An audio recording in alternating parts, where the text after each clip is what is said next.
Eh bien, en reprenant pour cette deuxième session de l'enseignement de ce matin, j'aimerais noter des choses ici sur le tableau et pendant ce temps-là, je voudrais demander aux traducteurs de vous expliquer un peu plus dans les détails ce domaine de richesse, de possession et d'argent. On aimerait peut-être donner une explication supplémentaire à cela, c'est-à-dire qu'effectivement en anglais, nous avons ces deux mots, wealth et riches, qui en général en français sont traduits tous les deux par le mot richesse.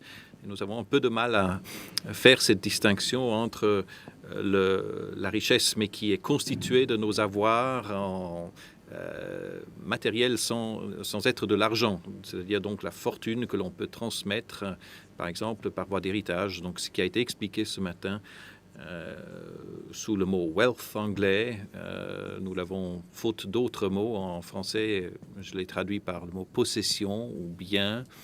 Ce sont donc, comme il a expliqué, les questions de terre, de maisons, un peu ce que nous pourrions aussi appeler en français parfois le fonds de commerce, par exemple, d'un cabinet de médecin. C'est ce qui constitue ce qui est transmissible. Alors, nous avons parlé donc de l'esprit de Mammon et comment l'esprit de Mammon influence le cœur et les pensées des gens pour les amener à aimer l'argent, à faire confiance aux richesses et à servir l'argent. Cet esprit influence les pensées, le cœur des gens et amène l'esclavage et des liens dans la vie des gens. Et l'esprit de Mammon va s'associer à d'autres esprits tels que l'esprit de la cupidité qui est attiré à ça, la fausse sécurité qui s'associe aussi à l'esprit de Mammon, le domaine également du mensonge et la tromperie dans la relation entre épouse et mari, quelque chose qui est, au sujet de l'argent est inspiré par l'argent. L'argent influence les gens. Nous trouvons cela dans le Nouveau Testament, dans Actes 5. Vous pensez au récit d'Ananias et Saphira, où ils ont eu l'occasion de vendre une propriété et convertir cela en argent. Et à partir du moment où ils ont converti leurs biens en argent, il y a un esprit de mensonge qui s'est emparé d'eux. Et ils ont dit à Pierre, ça c'est tout l'argent qu'on a reçu de la vente de ces terres. Et Pierre le dit, mais comment avez-vous pu même oser tromper l'Esprit de Dieu? Et on découvre qu'ils ont été sortis les pieds devant. Là, on traite de questions très fortes quand on a affaire à Mammon. En Acte 8, vous trouvez le récit de Simon. Simon, le magicien, qui avait des pratiques occultes. Et quand tu as vu le Saint-Esprit qui était reçu par l'imposition des mains, il a amené de l'argent, il a essayé d'acheter ce pouvoir. Le pouvoir est associé à l'esprit de Mammon. Les convoitises sont aussi associées, le mensonge, la tromperie s'associe à cet esprit de Mammon. Et il nous faut donc traiter cet esprit de Mammon dans notre propre vie. Et il nous faut veiller à ce que notre amour pour Dieu soit pur et qu'il soit lui vraiment qui influence nos pensées, nos émotions, notre volonté en aimant le Seigneur notre Dieu de tout notre cœur, de toute notre pensée, de tout notre cœur, de toute notre force. On voudrait continuer maintenant dans notre compréhension de comment les finances jouent dans le royaume de Dieu. La manière dont les finances sont libérées dans le royaume de Dieu est différente de celle dans le système du monde. Le système du monde dit « amassez-vous des trésors de la terre ». ayez des comptes en banque, ayez vos comptes de boursiers. Et il nous faut comprendre que l'argent sous forme de richesse n'est pas mauvais. Le fait de détenir des actions ou d'avoir de l'argent qui travaille pour vous n'est pas mauvais en soi. Mais il ne faut jamais que ça devienne votre trésor, parce que dès lors qu'il devient votre trésor, votre cœur s'y attache. Et donc il est dit, amassez-vous des trésors dans le ciel où rien ne peut affecter ces dépôts.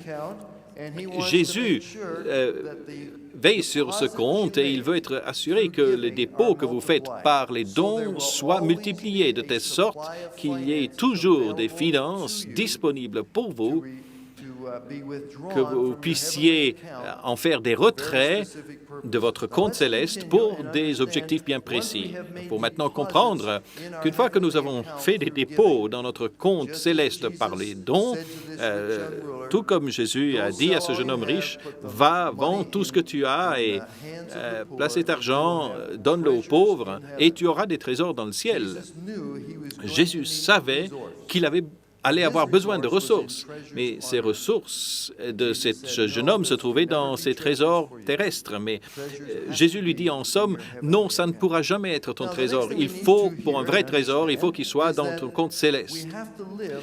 Le point suivant qu'il nous faut comprendre, c'est qu'il nous faut vivre sur ce que j'appelle un ciel ouvert. Il nous faut une sorte de fenêtre dans le ciel qui soit ouverte pour nous. Et nous trouvons cela dans Malachie, chapitre 3 et le verset 10. En Malachie 3 et verset 10, nous voyons que les enfants d'Israël volent Dieu et dit « Vous m'avez dérobé dans les dîmes et les offrandes. » Et il dit « Mais je veux vous bénir. Mais parce que vous m'avez trompé dans les dîmes et les offrandes, vous êtes frappés par la malédiction. » Or, ça ne veut pas dire que Dieu maudit les gens. Ce que ça veut dire, c'est simplement ceci, c'est que si nous ne fonctionnons pas selon les principes du royaume de Dieu concernant les finances, alors nous allons nous trouver consignés comme limités au système du monde. Voyez-vous, il n'y a que deux systèmes. Et soit nous allons fonctionner selon les principes financiers du royaume et permettre à Dieu d'être notre source, ou alors nous allons être limités au système du monde qui, lui, est maudit. Et donc, nous nous plaçons, ce faisant, sous ce système qui, en effet, porte en lui la malédiction, qui génère toutes sortes de problèmes que l'on voit quand on observe autour de soi dans le domaine des finances. Or, Dieu ne veut pas que nous soyons consignés à ce système, que nous soyons placés sous la malédiction qui pèse sur ce système. Il veut que nous soyons impliqués dans le royaume de Dieu. Et il dit, amenez toutes les dîmes dans la maison du trésor, afin qu'il y ait de la nourriture dans ma maison. Et mettez-moi de sorte à l'épreuve, dit l'Éternel des armées. Et vous verrez si je n'ouvre pas pour vous les écluses des cieux. La version anglaise parle de fenêtres des cieux. Et ça nous parle de bénédiction. Et c'est une bénédiction qui est conçue pour qu'il y ait un flux de finances qui viennent de nos dîmes, ce qui a pour effet d'ouvrir le ciel pour pouvoir répondre aux besoins de ce que j'appelle un cercle fermé. Le cercle fermé, en fait, c'est la réponse à la question suivante, combien est suffisant? Cette question primordiale, combien est suffisant? Et c'est une question que l'esprit de Mammon ne veut pas que nous y apportions une réponse, parce que l'esprit de Mammon est conçu pour générer le besoin dans notre vie. Il fonctionne sur la base du besoin. S'il peut créer des besoins dans notre vie, un besoin de plus, alors cela nous empêche de répondre à cette question, combien suffit?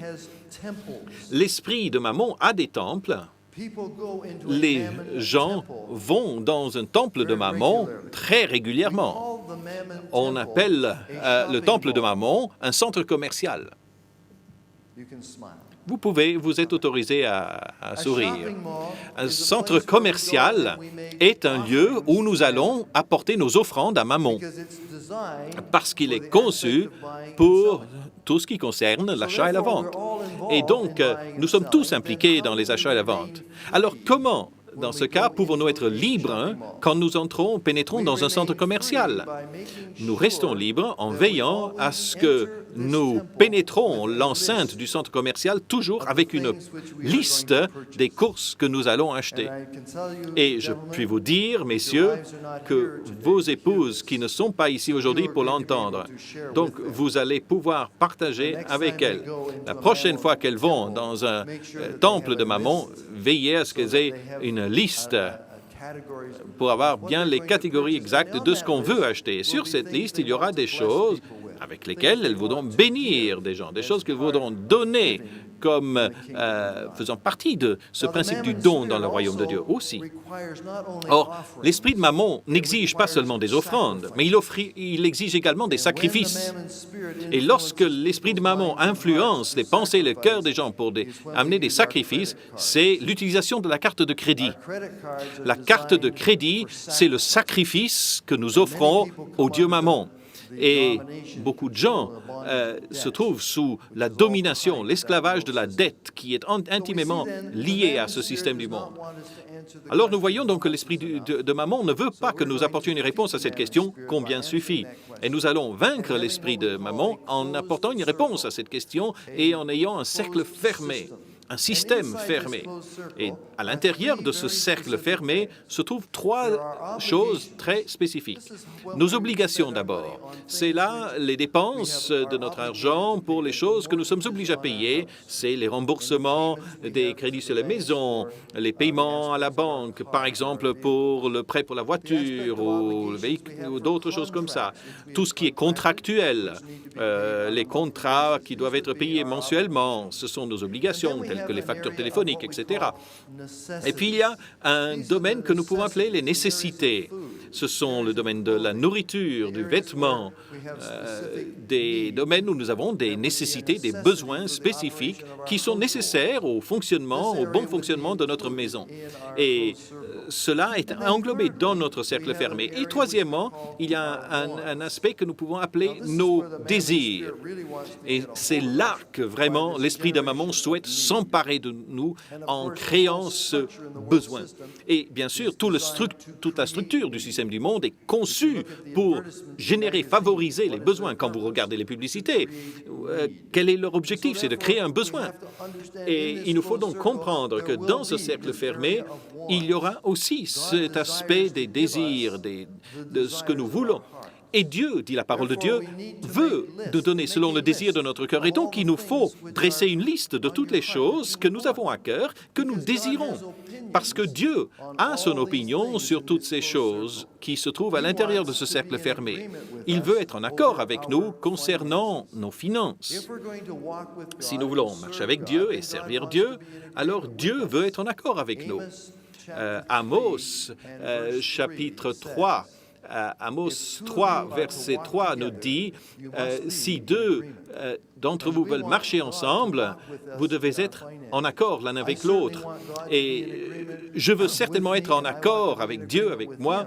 Je veux être en accord avec lui sur l'utilisation de mes finances. Et donc, Dieu s'intéresse de très près à ce qui se trouve dans ce cercle. Or, quand nous pensons à cela en termes de cercle fermé, parfois cela induit la peur dans la pensée des gens. Ils disent, vous voulez dire que je vais être limité dans ce que je peux faire ou de ce que je peux avoir? Non. La réponse, c'est que l'on va soumettre nos désirs, nos souhaits à Dieu. Dieu veut être en accord, veut être convenu avec nous.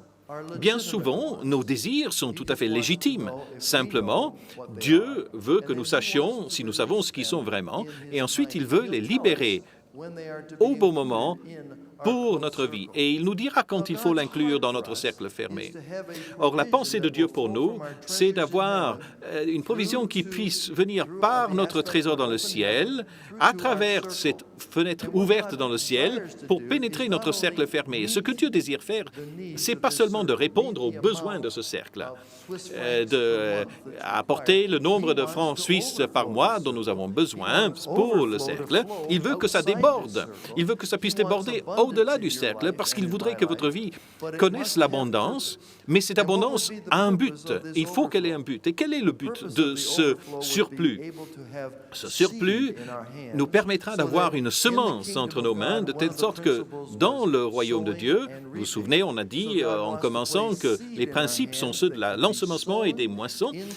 Dieu donc veut que nous ayons des semences qui puissent être investies dans le royaume de Dieu, que ce soit des associations missionnaires ou votre église locale, ou des projets qui permettent au royaume de Dieu de s'étendre et influencent les vies des gens dans le monde. Et Dieu voudrait que ce surplus, cette surabondance qui déborde notre cercle, puisse être utilisé pour le royaume de Dieu. Je vais vous montrer maintenant le contraste. Voyez-vous, si votre cercle n'est pas fermé, alors votre cercle ressemble à peu près à ceci. Et c'est ce que j'appelle un cercle ouvert.